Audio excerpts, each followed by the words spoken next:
Hey guys, welcome to a new video. This is going to be slightly different, but you guys know with my 30-day Kalista challenge, I'm trying to get better at the game again. I've climbed to Diamond 3, you can see 42 LP, I lost one already today, which kind of sucks. But a friend of mine is a Challenger support main, Treat, plays on a professional team at the moment, and he is actually in the top 60 players on Europe West. So he is bloody good at the game, and he's agreed to go over one of my games with me and see if he could help me out. So we're going to go into some highlights of those. Hopefully you guys can learn something as much as I did, because I learned actually quite a lot from this replay. Okay, that's funny you say that, because I absolutely suck with Rakan. I think this is the only game I've ever won with a Rakan on my team. Then yeah, probably... legit, like I can't play with a Rakan. I don't know what it is. I'm gonna press start in the game. Sure, maybe it's the Rakans too. I mean, I don't expect really good Rakans in Diamond 3, but like the kill pressure you have in this lane is like insane. It's better than Zaya Rakan for sure. So we'll see in this lane, right? But every time he goes in, he gets like spell shielded or something, and then I'm like, okay, what do I do now?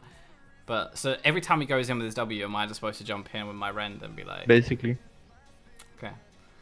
So like, did you start recording by the way? Yeah, I've started recording now. Well, I mean, the first thing I like to do when I start the game is just look at both comps, obviously. So I can see that you have a stronger bot lane than them early game. They have better push, but you have better fight, so... Okay. You should look for fights with the Rakan. See, this is why I went Door and Shield this game, because I'm against Karma, and normally they poke the crap out of me. And to be fair, this is after like 5 games lost with Rakan as my support. So I was like... No, I think that's fair, honestly. Chill. I would probably go Door and Shield as well. Okay, cool. I did get flamed for that though. Yeah, I mean, mid-diamond Rakans are not the beast Rakan you are, but yeah. You use your Rend and he still goes for W, that's really useless. Yeah, that's kind of unfortunate, honestly. Extending though. That was a positive summoner trade for you, so that's worth. So, yeah. I went a little bit ham this one, I think. I probably should have backed out after I lost my flash, right? Or after she flashed out. Should I have just like chilled and took the farm for free instead of flashing? Yeah, I think so. Also because you have the door and shield, so you have more regen than she did. And I'm not sure, I think you had the potion running as well, so if you just step back and flashes, if she does like one bad spell shield, it can be like instantly punished. You guys are fine just farming and waiting for Rakan Ignite. There, you were a bit too far up in the lane. Yeah. When the Rammus could have been anywhere. Yeah. So is that something where like 30 seconds before I should be freezing that instead of pushing it when I can't see where he is at all, or just not dancing towards Sivir? Exactly, it's more about you positioning defensively, just respecting the fact that he could be there, you know. I think you can lifesteal up from this with your door and shield and health pot. For aggro though, because okay, now we see the Rammus in mid, so my guys have a free kill or two. That was good. So yeah, that's better when she goes like super ham like that. It's okay. Oh god. Yeah, I don't heal him there. Do you reckon I should have healed him? Nah, that's not worth. No, okay, good. Everybody flames me for that, but if I don't get anything out of my heal, I don't really wanna. Yeah, this is the problem I have playing like fighting a Sivir. I want to say we'll watch this fight first.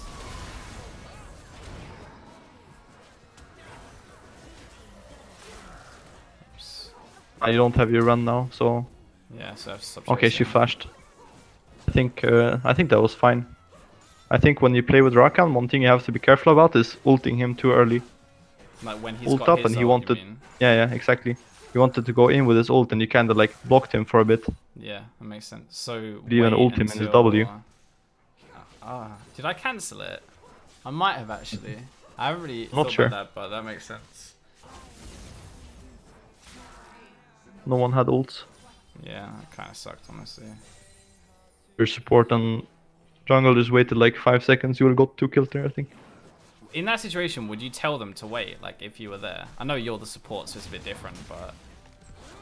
If I played AD carry, I would just... Did you have your ult? I don't think you had your ult either. I didn't have mine either. My own ult. And because with your ult, it's fine as well. Because you get a free knock-up and then Rakan gets a free knock-up as well. Yeah, now I have it, but not before. The kill. That was a good flash. I was gonna say is Ramus.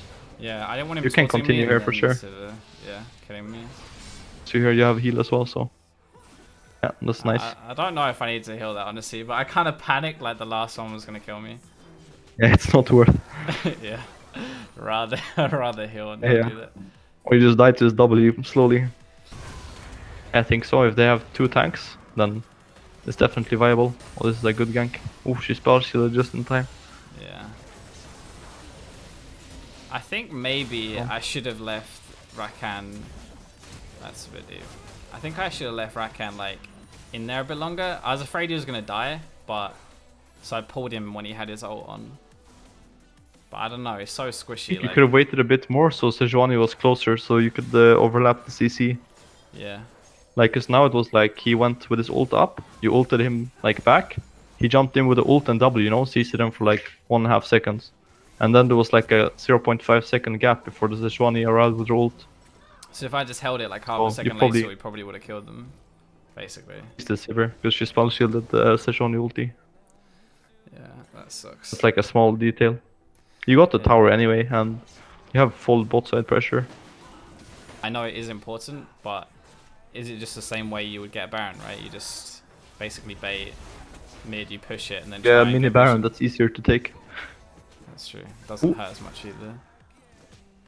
Important kill because now their wave clear is gone in mid, so it's free mid tower. Yeah. And when the first mid tower dies, it's just open up the map like so hard. So everybody says that, right? But what do you actually mean when like you say it opens up the map? Like what do you get after that?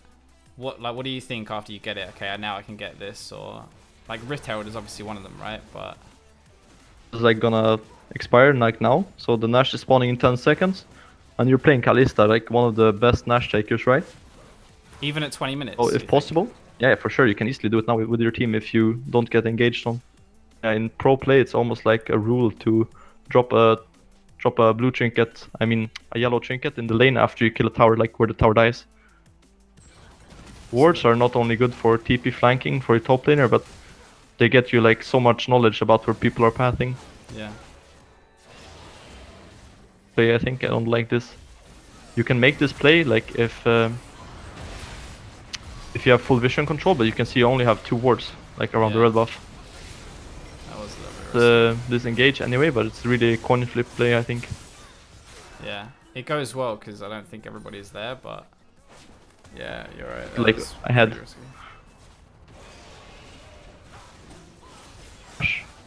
And from this point, it should be really easy with a Infernal Dragon as well to close the game. Yeah, there's still like half the game left. That's really sad. I do almost throw this game. It's like, you know, that feeling when you almost throw it, you just like you sink and you're like, oh god. Like it was 100% me as well. You'll see it. It was awful. To do it like as one person, obviously, because you can only control 1 max 2 lanes if you rotate, you know. But setting up slow pushes isn't that hard. So, for example, before you went mid, right now you could have went top and just killed 3 of the ranged creeps to slow push the wave, and then just went back mid. Then you at least control two lanes. Yeah, yeah, I went to try and save Aurelia there, but I guess instead I should have just gone bot lane and let her die, right? Better to stay around bot. It's an even wave, you kill 3 ranged creeps and you start slow pushing. And after that she can group with the team, like she's doing now actually. And then that wave will build up and build into like Dash some into the thing. enemy tier 2, and either you can use that wave by rotating to that wave to get the tower, or you can just leave it because it's gonna eventually get an enemy to respond, you know, to get the farm, because everyone wants farm, right? Yeah, so basically not do this, not dive with my team, and just instead wait for the wave to crash and then take a tower instead. This is such like a typical thing I'm noticing though in like mid diamond, is people just want to fight their way to win. They don't really want to like use waves or yeah, like get towers and stuff, but it's like whoever fights the best just wins often. Yeah, pretty much. Really keep up with like a Sivir, for example, like 4 items just bouncing crits everywhere. Like sometimes I'm Top okay, wave but is still stacking up, right? Like, yeah, true. Imagine if you were just waiting in mid for another 30 seconds or 1 minute, and then going as 5 to this top wave. It would be like a free tower. But we just waste it instead, yeah. Why there's a fight in bot, but That's what happens sometimes. Yeah, they all tried to get there earlier, I think, but we ended up Like a winning, positive I trade guess. for you guys. Yeah, I think Sejuani's just too tanky to to die anymore, which is pretty awkward. But One thing you have to do as well is always look at objective timers, right? yeah, Always set up the next objective in your head. In this case, there will probably be the Nash after the dragon, right? yeah, As I can see now, so it's not really high priority in late game because the regen is kind of negligible. yes. Ocean Drink's actually like really underrated, right? For early game, the regen it gives you in lane can Same. be yeah. Should I have stayed when I know they're gonna fight, but I have loads of gold and I don't want to fight? So I know it's not really my Spamping fault, everyone. but yeah, okay. So just yeah, alright.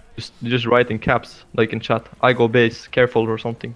I do try to, but I guess I'm not like as vocal as I should be, honestly. Which can bite me in the ass a lot because I also play jungle a lot, and I find like I'm pretty good at controlling like the pace of the game when I play jungle, but when I play AD it's awful because I just don't really, because I'm not the one engaging, you know, I don't really like talk that much or like try and yeah, I control it. See what you mean, you're kind of like a backline, more backline in general. Yeah, I guess so.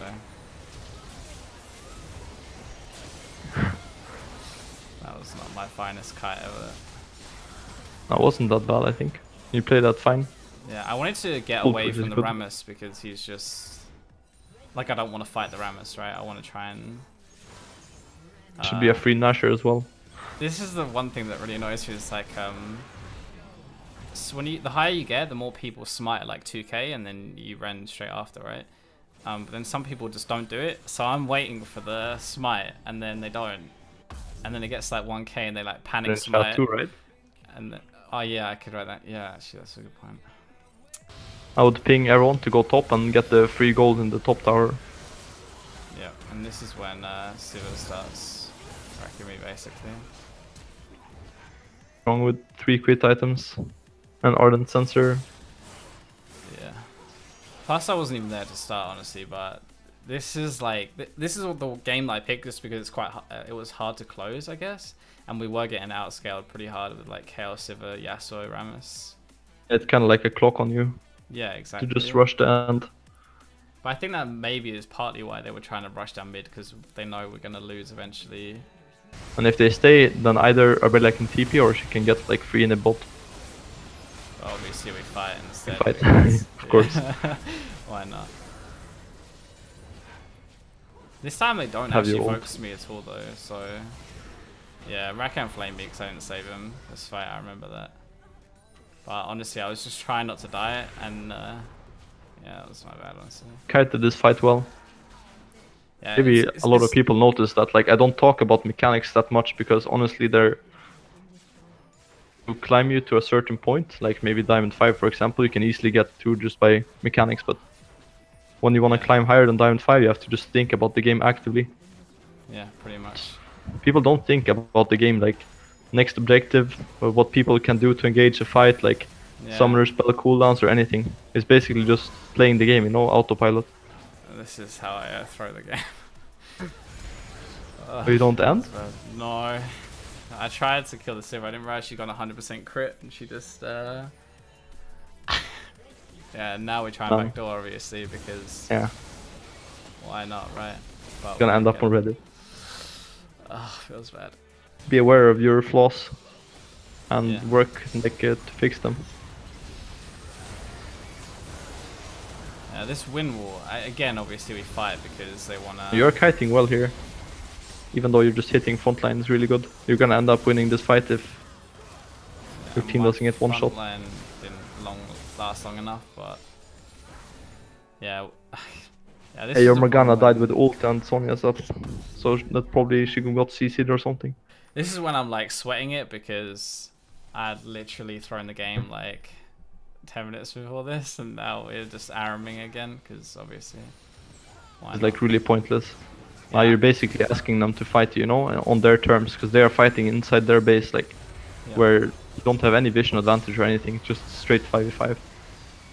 Yeah, I have 6 items now, so I'm actually able to get through Rammus, which is big, but even so, like, I remember like this whole time saying I don't want to fight because we're not going to win, and then we win this fight, and I'm like, all right, maybe we did win, but it's just team fight mechanics, you know. It's like still a coin flip fight.